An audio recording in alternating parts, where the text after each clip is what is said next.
Bonjour, dans cette vidéo, nous allons voir la gestion des dossiers. Donc actuellement, nous nous trouvons sur la page d'accueil et c'est ici qu'on va retrouver tous les dossiers qui ont été créés. En fonction de votre droit, si vous êtes rédacteur, approbateur ou admin, vous avez bien évidemment une vue spécifique.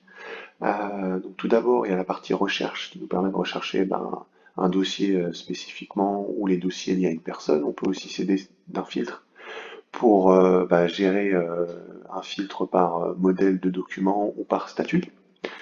Puis on va retrouver la partie navigation dans cette première colonne qui nous permet d'avoir un accès rapide aux actions à réaliser sur un dossier. Par exemple, la gestion des approbations et des rédacteurs d'un dossier, de pouvoir retourner directement sur le questionnaire d'un dossier, d'arriver sur l'édition d'un document, et enfin sur l'ajout d'annexes PDF au dossier créé si on le souhaite.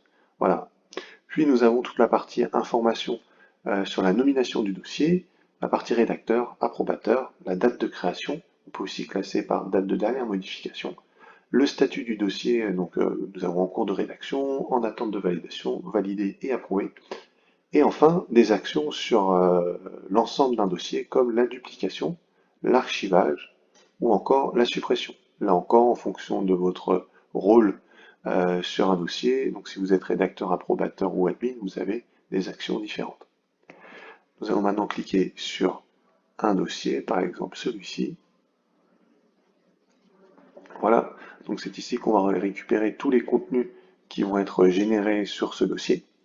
Donc ici, nous pouvons voir qu'ils ont tous été validés. Ceux qui ont été modifiés, on a ajouté un petit formulaire à côté en icône pour voir les différents endroits où il y a eu des modifications. Donc nous pouvons maintenant soit le valider pour faire évoluer son statut en validé, ou soit le prévisualiser, comme nous allons faire maintenant, ce qui va permettre de faire un export de ce dossier, donc soit un Word, soit un PDF,